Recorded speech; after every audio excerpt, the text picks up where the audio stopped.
Queridos amigos e irmãos, sejam muito bem-vindos a mais um programa Reflexões à Luz do Espiritismo. Hoje, para a nossa alegria, podemos aqui ter a presença da nossa irmã e amiga Fátima Moura e vamos trazer informações e conhecimentos que a maioria de nós ainda não teve a alegria de ter. Quer saber um pouco da escritora Fátima, os livros que ela tem entregue para a nossa alegria, para o conhecimento do Espiritismo. Fátima, seja muito bem-vinda. A sua apresentação, a sua introdução, o seu boas-vindas aos nossos irmãos. Eu que agradeço, Paulo, agradeço sempre a oportunidade de poder estar aqui na nossa casa tão querida que é o MAP, a oportunidade de estar levando uma mensagem de otimismo e paz para as pessoas, né? E a oportunidade que a casa está me dando e você também, da gente poder estar falando um pouquinho desse trabalho que não é meu, mas está sob minha responsabilidade, né? Essa humildade é que encanta. Um trabalho maravilhoso, como nós esperamos poder ter aqui a descrição da Fátima e a contribuição que, dependendo da nossa divulgação, hein, Fátima, para que todos que nos ouçam possam conhecer e ter acesso aos livros, vai ajudar muito a divulgação da doutrina espírita.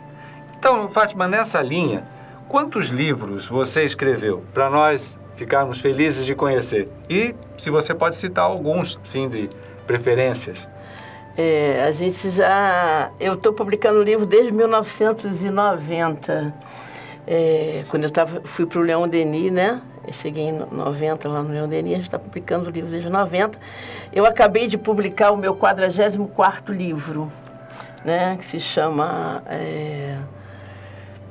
Retornando do Coma, pela editora, se chama Céu de Chocolate, pela editora Letra Espírita, que é um livro que fala das relações familiares. Então a gente tem 44 livros publicados durante esse período e aqui a gente tem tido a oportunidade de vir trabalhando, né? Quando eu estava lá no CELD, a gente estava na editora também, então tinha vezes que a gente publicava 2, 3 livros por ano, que era uma maravilha. Hoje em dia as editoras estão com um déficit muito grande, uma dificuldade muito grande de livros também, essa coisa da pós-pandemia, né?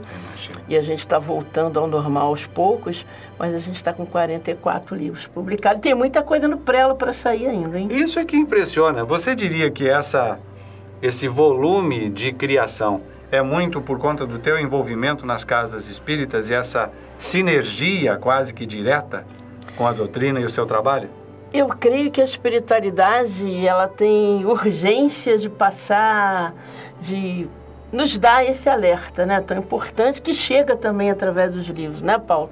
Então, tem muitas mensagens para a gente passar para as pessoas. Esse momento que a gente está vivendo também em relação a tudo que está à nossa volta, as guerras, as doenças, as catástrofes. Então as pessoas estão sequiosas de novos conhecimentos.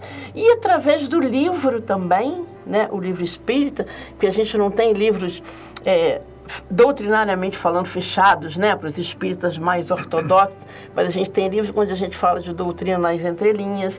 Então são livros que as pessoas vão poder estar lendo e despertando também a sua curiosidade. Mas por que será que isso acontece dessa maneira? O que eu estou fazendo aqui? Por que será que acontece essas coisas? Deus está nos punindo, né, quando se trata das catástrofes, das guerras, das doenças, né? Será que a gente está sendo punido? E através desses livros, muitas vezes, chegam essas respostas nas entrelinhas, né? Com facilidade.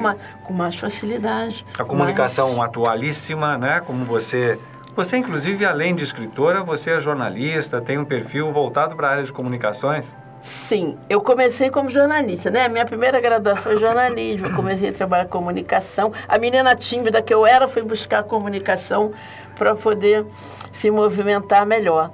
Aí, depois que eu comecei a publicar os livros... Como é que foi esse início como escritora? Aliás, é a primeira questão que nós ficamos curiosos. Como é que se desenvolve um início de trabalho como escritora? Eu escrevo desde muito cedo. Desde 9 anos eu escrevo. Enquanto as crianças estavam brincando, eu estava escrevendo e desenhando e pintando, né? E estava escrevendo também. E começava a escrever histórias e tinha, assim, uma facilidade. Histórias e peças de teatro, que eu sou apaixonada pelo teatro também, né? Já tive grupo de teatro, já trabalhei com teatro durante muitos anos, teatro infantil. Escrevi muitas peças também e tive a oportunidade de encenar também. Aí comecei a escrever. O meu primeiro livro, Mamãe Sabe Tudo, que é um livro para criança, a gente publicou pela editora CELD, Centro Espírita Leon Denis, ficou 10 anos na gaveta. Eu comecei a escrever o livro, que era uma homenagem às mães, né? Uma coisa bem singela, mas que a gente fale para as crianças que a gente deve, todos os dias, valorizar a oportunidade, né, de ter a nossa mamãe perto, uma família. Tantas pessoas são criadas fora das suas famílias, né? E a gente ficou com esse livro, eu escrevi, ilustrei, né? Porque aí na época eu já gostava muito de desenho, também de arte, né? Antes de ter a formação também. Ilustrei o livro e fiquei com esse livro 10 anos na gaveta. Aí eu fui a um encontro de evangelizadores, conheci a escritora Cléo Melo, de Albuquerque Melo, que trabalhava com crianças e jovens. E no final, eu muito tímida, assim, cheguei para ela e falei, olha, eu escrevo mais histórias, se a senhora pudesse dar uma olhada. Ela falou, tá bom, manda para o meu endereço. E eu mandei essas histórias, o que estava pronto e algumas outras histórias. E a Cléo ficou encantada com o trabalho, né? E me respondeu, falou, não, eu vou te levar no Leon Denis e vou te apresentar o altivo Panfiro, que era o presidente do CELD. Aí começou Aí começou tudo, em 1990, conheci o altivo. Aí fui trabalhar com o altivo na editora, né, fazendo a parte de criação também como designer gráfica, criando. Olha só que colher de chá, viu, Paulo? Eu sou extremamente agradecida ao mundo espiritual. Trabalhava numa editora, depois vinha coordenar essa editora durante 9 anos, mas na época eu trabalhava, e publicava livros pela própria editora. Olha só que... Combinação perfeita. Combinação perfeita. A espiritualidade precisava disso. Eu estava me trabalhando nesse sentido também. E eles são minuciosos no preparo das boas coisas, né? Do bom serviço. Fantástico. Para mim foi uma grande oportunidade. Eu digo que foi uma colher de chá, né? Mas essas colheres de chá, na verdade, acrescentam muito. Aí são experiências que você, com certeza, já tem com você, que valorizou muito, né? Como é que foi isso? Sim. Esse acréscimo de informações ou de oportunidades ao longo de uma vida toda, né? Eu fiquei muito feliz de estar lá e fiquei trabalhando com o Altivo, aprendendo, né? Que para mim foi uma honra ter trabalhado 15 anos ao lado do Altivo Panfiro. 15 anos. Tudo que eu sei agora, eu devo a ele, né? Porque foi uma honra para mim e trabalhar juntinho com ele.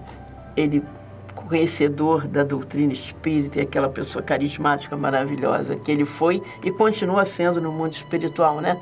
Aí a gente começou a divulgar esses livros. Aí quando eu comecei a publicar os livros, eu senti a necessidade de conhecer um pouco mais de crianças e jovens, porque eu comecei escrevendo para crianças, né? Aí um belo dia a gente escreveu um livro para jovens. Aí o Dr. Herman, através do Altivo, falou para mim, olha, eu queria que você focasse o trabalho mais no jovem. Aí eu comecei a trabalhar, comecei a focar os livros mais nos jovens, né? E há uma carência dessa fase? Muito. Até hoje, a gente tem uma carência muito grande, viu, Paulo, de livros para jovens. Aí a gente começou a fazer esse trabalho, né, com a orientação dos espíritos, trabalhando esses livros dentro das salas de leitura, porque tem alguns livros que não são totalmente fechados, né? Como eu te falei, tem doutrina nas entrelinhas, quando a gente fala que é importante, que tenham algo mais, que é importante a gente valorizar a vida, enfim. Então, tem outras questões que não são somente concernentes a quem é espírita, mas as outras são pessoas, de uma maneira, os valores, né? Perfeito. Aí, quando eu senti necessidade de estudar um pouco mais, aí eu fui fazer pedagogia, para conhecer um pouco mais das crianças, dos adultos. Fui fazer psicopedagogia também, porque eu comecei a trabalhar com crianças especiais, a gente começou a publicar livros para crianças especiais também. A gente tem um trabalho chamado Eu Sou Assim, que é para crianças com síndrome de Down, né? E a gente tem a ideia de fazer outros livros para crianças com deficiência visual, autismo. E eu trabalhei muito tempo com essas crianças também. Aí tudo se ampliou, né, a nível do meu conhecimento também, porque eu queria me preparar melhor para poder absorver melhor o que eles queriam passar, né? Que maravilha! E eu falei, eu tenho que conhecer um pouquinho mais. Aí eu fui ampliando meu campo de estudos também. E agora a gente tem que aproveitar essa maravilha de conhecimento acumulado na sua simplicidade e multiplicar a divulgação para que os nossos amigos tenham acesso a esses livros e a esse conhecimento, fazê-los frutificar.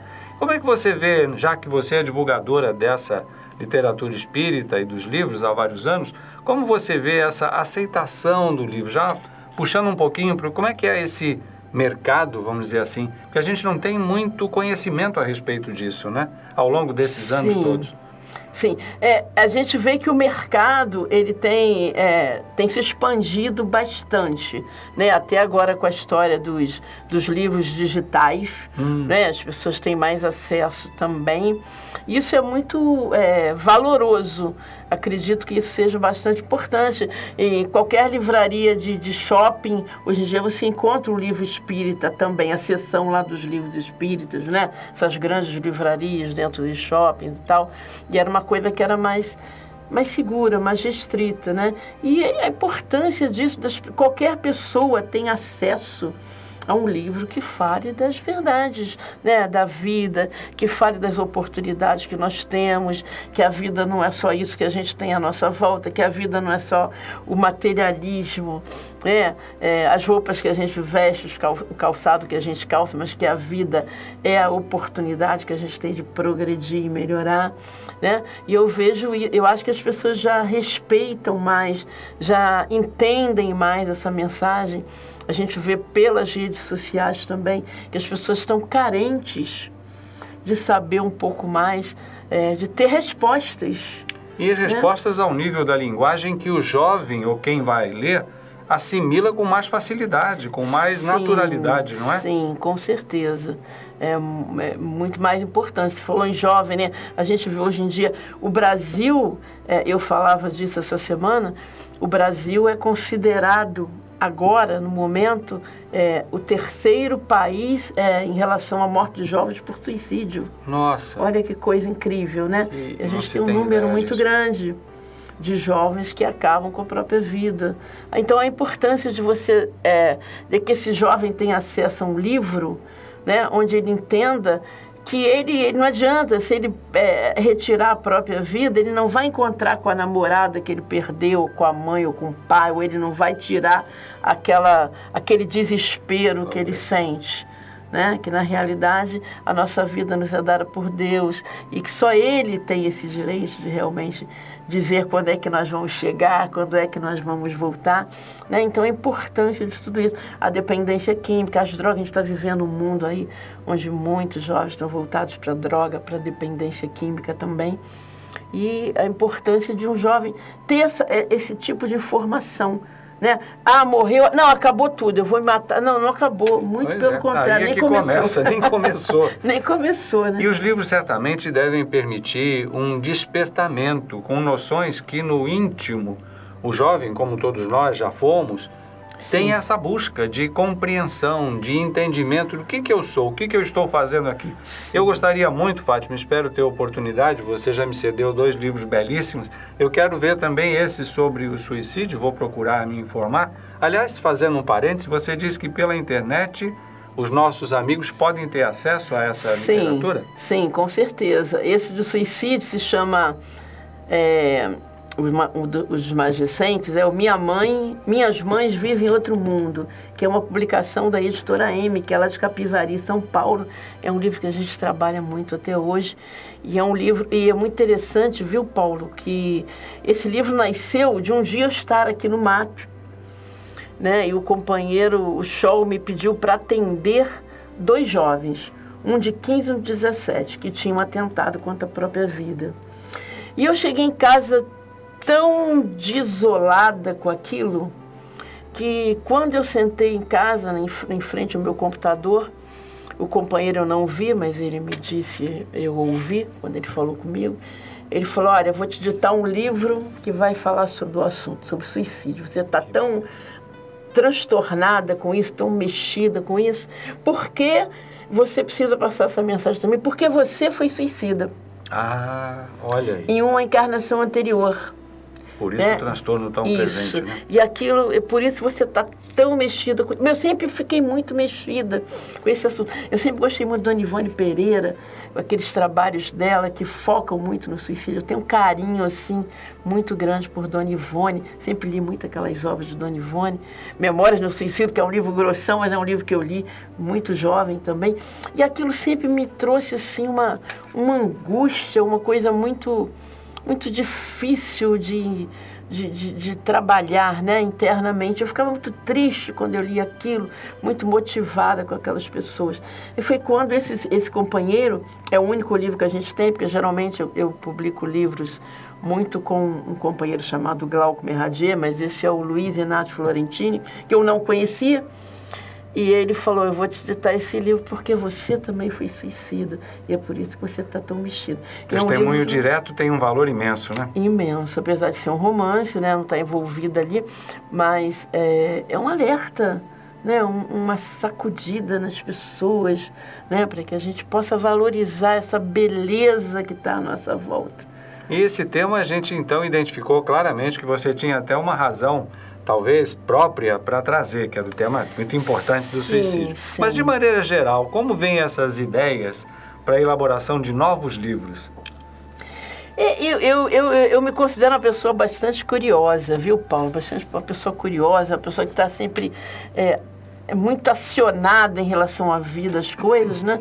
E essa inspiração, ela sempre me chegou assim, quando eu não tinha um conhecimento, quando eu era bem mais jovem, né? Então eu estava no ônibus, vinha a inspiração, eu escrevia, eu estava não sei o que, escrevia. Aí depois, ao longo do tempo, você vai estudando, você vai vendo que você tem que se disciplinar, porque a palavra mais importante, como diz o Chico, o Divaldo, os companheiros aí, a palavra mais importante para nós médios é disciplina. E é uma coisa dificílima de você conseguir. O dia a dia é terrível. E para mim era muito difícil, né? Então, mas ao longo do tempo eu fui entendendo que para fazer um trabalho bem feito, ou seja, para que eu pudesse receber de maneira bastante favorável o que os companheiros queriam me dizer, eu tinha que ter disciplina. Eu não podia ser com aquela sofreguidão toda de, não, tenho uma ideia aqui, vou escrever aqui, estava no ônibus, escrevia, estava na praia, escrevia. Não podia ser, que eu tinha que buscar um horário, que eu tinha que me preparar adequadamente para fazer isso. Mas isso só vem ao longo do tempo, a gente vai amadurecendo, né, para poder trabalhar com essa disciplina também. E os assuntos são assim, os assuntos do nosso cotidiano, da nossa vida, do nosso momento, né? Porque a gente tem 1000 questões também para trabalhar. É pergunta de aluno, é pergunta de jovem, dentro da nossa própria família, convivência com as pessoas, com crianças, com jovens, ao longo do tempo, as coisas que a gente vem tentando responder também. E que a espiritualidade tão sabiamente. Eles sabem, né? Eles conhecem, né, o que é necessário, a melhor oportunidade. Né? Vem trazendo para a gente refletir, todos nós, né? Porque se você passa um livro para as pessoas refletirem, não, um livro para nós refletirmos. Claro, todos nós. Claro. Né? Não é uma mensagem externa, a princípio é uma mensagem interna também, é uma mensagem para que eu e todos os leitores possamos refletir. Essa também. É a magia do livro, né? A transcendência que a gente consegue fazer pela leitura com as nossas colocações. Agora me diz uma coisa, Fátima, o livro espírita propriamente, você mencionou uma coisa que eu achei muito interessante. As suas obras, apesar de terem naturalmente os bons valores da lei verdadeira, da espiritualidade, elas não são fechadas, não são obras, vamos dizer, exclusivamente com uma temática espírita, né? Como é que você vê isso comparando com os livros voltados também para a área dos jovens, para essa área juvenil, esse público já tão carente de informação? Comparando o que é um livro que deveria ter uma boa base espírita, ou pode se chamar espírita nesse contexto, e um livro que não tenha essa visão, que seja voltado simplesmente para o consumo, vamos dizer assim. Não sei se é uma boa palavra, essa coisa do consumo. Mais ou menos. Pelo despertar também, né? Porque quando você trabalha... A gente tem livros também totalmente doutrinários. E temos livros educacionais também. Temos livros para crianças especiais, enfim. Mas eu me lembro sempre, viu, Paulo, das palavras do Dr. Hermann, Quando eu comecei a escrever para os jovens, ele, através do Altivo, ele falou a mim, eu queria que você voltasse teu trabalho para os jovens e que esses jovens pudessem ter um acesso melhor a isso. Então, quando eu escrevo um livro que fala de doutrina espírita, sem estar falando de doutrina espírita diretamente, eu tenho acesso a colocar esse livro dentro da escola. Perfeito. Na sala de leitura, entre os jovens do meu condomínio, entre os jovens que nunca ouviram falar numa casa espírita, né? E se eu tenho um livro doutrinariamente fechado, eu vou trabalhar com público restrito, jovens que estão dentro de uma mocidade espírita. Mas quando eu tenho um livro que fala para as crianças só dos valores, quando eu tenho um livro que fala para os jovens só dessas questões embasadas pelo pensamento espírita, aí esse livro tem muito mais abrangência. Perfeito. E tem um alcance nesse contexto de aceitação pelo próprio jovem ou por quem lê, Sim. bastante atual, voltado para a nossa condição de entendimento atual, de aceitação das realidades que está sendo colocada para eles com clareza. Sim. Não existe nada místico, nada insondável, são fatos bem relatados, traduzidos com segurança. Sim. E eu acho que isso satisfaz muito os jovens. Eu gostaria até Sim. que a gente já tivesse assim a visão de uma abertura para trabalhar, de repente, um programa futuro, Fátima, voltado para esse tema, voltado para essa abordagem, como os livros de juventude podem ajudar. Assim como você mencionou, fazendo novamente um parêntese, as outras áreas ou segmentos da sua obra, que é muito extensa, como ela poderia ser aplicada ou melhor divulgada no contexto dos nossos programas e para as nossas casas, por área, para evangelização, para os vários setores que você tem atuado. Sim, sim. E dentro da própria escola, eu agora estou aposentada, mas continuo trabalhando mais com adultos. Mas trabalhei com jovens durante muito tempo, profissionalmente, né? Como professora de arte, filosofia.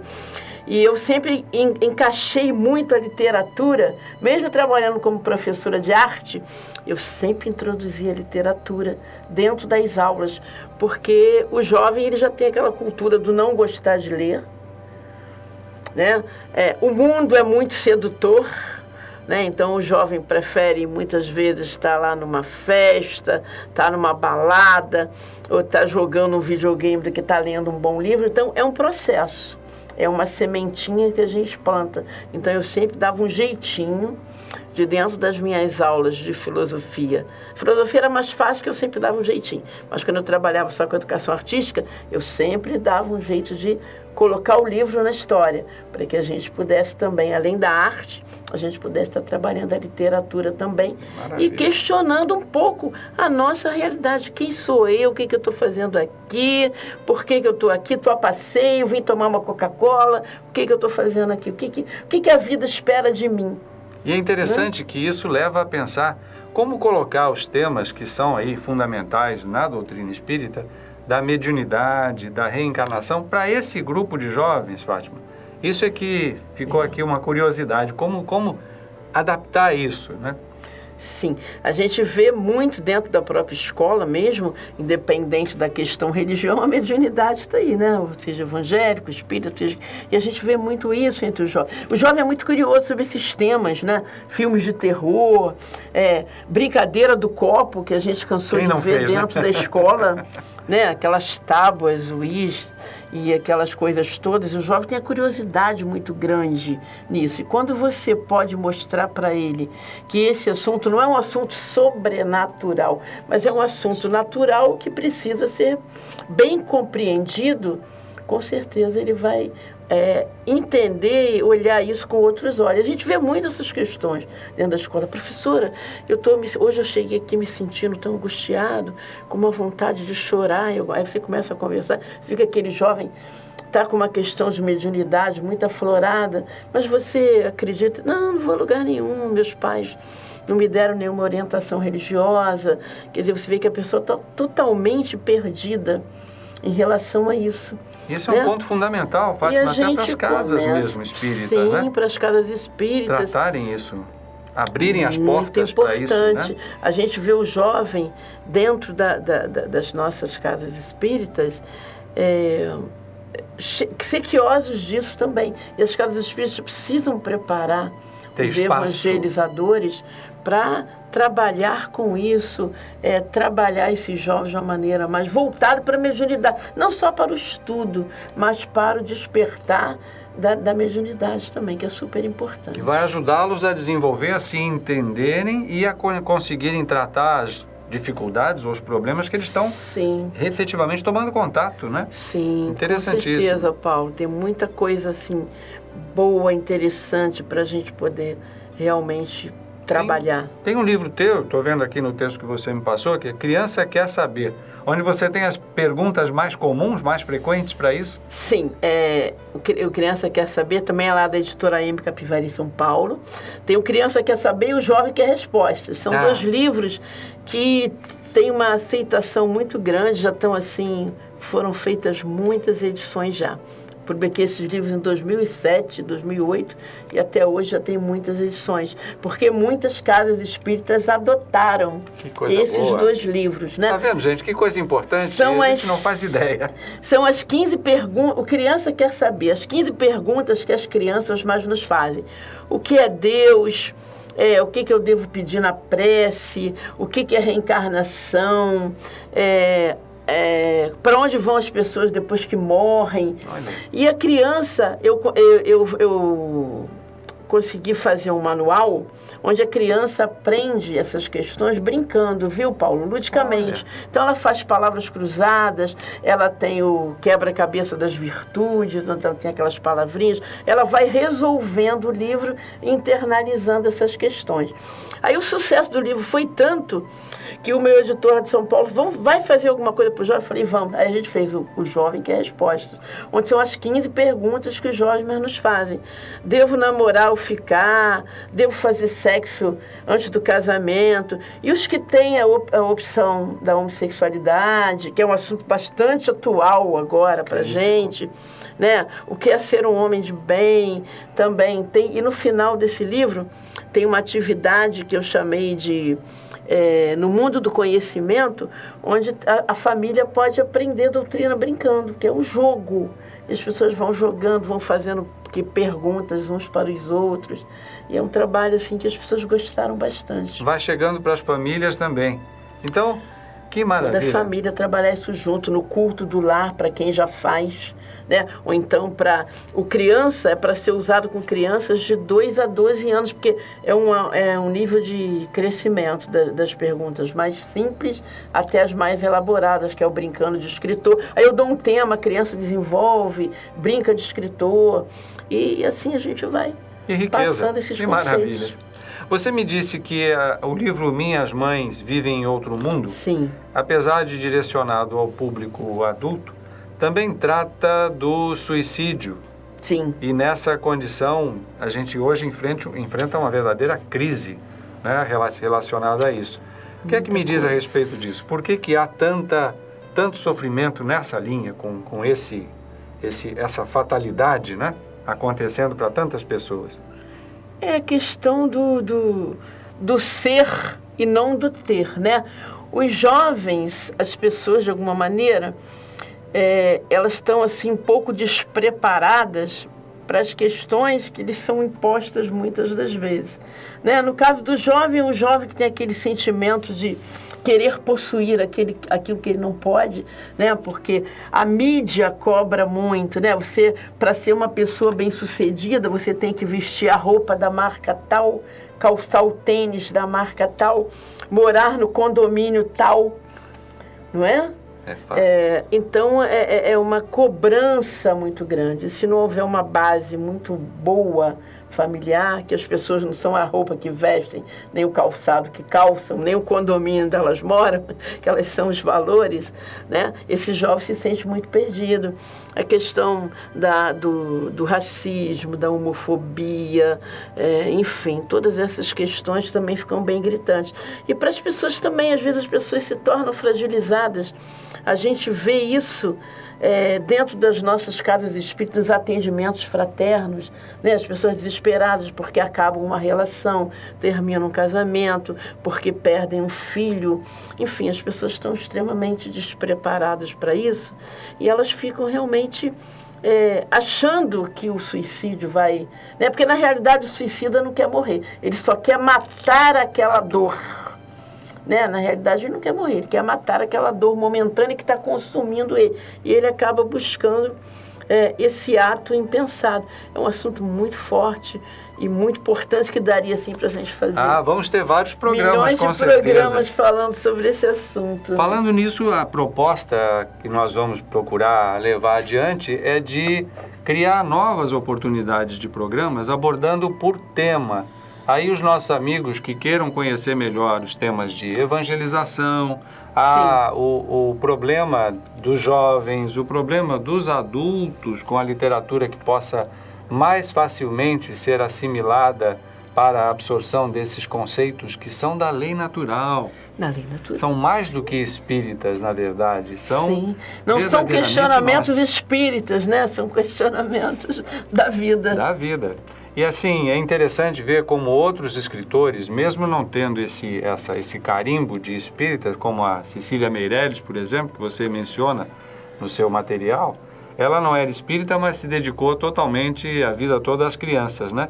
E aí, temos uma psicografia dela mencionando... Fantástico, fantástico. A Cecília Meirelles, conhecidíssima escritora, né? Que se dedicou a escrever livros para crianças e desencarnando... Né, quando ela completaria 100 anos de encarnada na Terra, ela mandou uma mensagem através da Rita Folker, que é uma companheira também de São Paulo, escritora, que é uma designer também, faz um trabalho lindo, dizendo que se ela soubesse, né, ela teria procurado trabalhar melhor os livros na parte moral, porque ela se preocupou em fazer livro para crianças, mas só livros que entretessem as crianças. Né? Mas ela disse que se ela soubesse melhor disso naquela época, onde ela estava realizando esse trabalho, ela teria procurado fazer um livro que realmente pudesse plantar sementes nas crianças, sementes de bondade, de todos esses sentimentos bons e belos. Né? É fantástico, tem uma mensagem que as pessoas podem procurar no YouTube que vão conseguir ler essa mensagem, emocionante. Essa mensagem da Cecília. Isso traduz, de certa forma, na visão que nós pudemos ter aqui dessa nossa conversa, todo o embasamento do seu esforço. Mesmo, você disse que tem livros já mais voltados para a parte técnica, vamos dizer assim, né? A parte ortodoxa da doutrina, mas tem a produção toda de livros que levam esse dom, essa verdade da vida que é sublime e é completa. Né, material, porque a gente está materialmente aqui, e é espiritual, porque nós sabemos da beleza dessa vida. Né? Parabéns, Fátima. Nós aqui ficamos com um compromisso de voltar a tratar os temas, se você permitir, se nós tivermos essa oportunidade, você selecionar as áreas e os livros e a gente explorar um pouco mais o que está nos livros, para que realmente as pessoas assistindo possam identificar as áreas ou os interesses mais diretos e buscarem. Sim, junto à sua família, aos seus filhos, aos seus jovens. A gente vê muito isso quando a gente vai em feira de livro, né? Há 15 dias atrás teve a feira da Rádio Rio de Janeiro, a gente foi lá fazer um trabalho para a gente poder todos nós ajudarmos a rádio. A gente começa a conversar com os leitores, com as pessoas. Nossa, mas me indica um livro para minha filha de 15 anos que está com mediunidade. Olha, esse aqui está falando sobre o assunto. Eu não sei o que fazer, eu levo na casa espírita, não levo. Está sofrendo bullying na escola. Meu Deus! Porque... comenta lá com os colegas que está vendo, que está sentindo, aí os colegas não sabem de nada, ridicularizam. Né? Então as pessoas estão muito sequiosas dos temas em relação ao que elas estão vivendo nesse exato momento. Né? Eu acho que vai ser uma oportunidade fantástica da gente estar pegando assim, tema por tema e esmiuçando melhor isso, para que as pessoas possam ter um acesso melhor e possam conseguinte está trabalhando isso em relação às suas questões familiares, um apoio enorme, né? Porque às vezes pelo tema do livro, pela chamada do livro, você não consegue a identificação de tudo que ele pode te oferecer. Sim. Então, numa condição dessa, você dará a oportunidade para quem é leigo, está se aproximando, carente daquela informação, saber onde buscar a alternativa melhor para a sua necessidade. E a inspiração atua aí, com certeza, né, Fátima? Ah, eu estou tentando a cada dia, viu, Paulo, me tornar, assim, um bom instrumento, né? Então, eu procuro pesquisar bastante, procuro conhecer, procuro ler bastante, procuro conversar com as pessoas, enriquecer os meus pensamentos e me coloco muito no colo de Maria, né? De Maria Santíssima. Eu digo, olha, eu quero realmente, já que vocês me colocaram, né? Vocês não, eu me coloquei, né? Vocês estão só endossando. Ninguém colocou, não, nós nos colocamos, né? Mas eu quero fazer um bom trabalho, né? Eu quero que realmente possa estar servindo para poder ajudar realmente as pessoas, né? Que não seja só o livro, que bacana, escreve livro, o livro entretém, mas que seja realmente o livro onde as pessoas possam ler e retirar um bom ensinamento. E nós temos certeza que isso acontece, e os trabalhos que você faz na nossa casa já demonstram isso, a alegria das pessoas que aqui participam, dos seus colegas, seus irmãos, e também todos aqueles que aqui chegam, já demonstra isso. O nosso agradecimento a Fátima pela sua presença, pela sua obra, pelo imenso amor que você mostra com a casa e com todos nós. Muitíssimo gratos, ficamos e felizes de ter você conosco. Eu que agradeço muito, Paulo. E chegamos ao final deste programa, mas eu espero que nós vamos fazer outros voltados para o atendimento e explicação dos núcleos de livros por tema, conforme você queira desenvolver. Maravilha. Tá bom? Vamos aguardar, então. As suas despedidas. Eu agradeço muitíssimo a oportunidade, que os companheiros possam ter realmente dias felizes, dias de paz, dias de muita luz, e que nós possamos refletir sempre sobre a grande oportunidade que é viver, estar aqui nesse aprendizado lindo do nosso dia a dia. Graças a Deus. Muito obrigada. Então, paz e bem. Paz e bem. Paz e luz. Paz. Muita paz.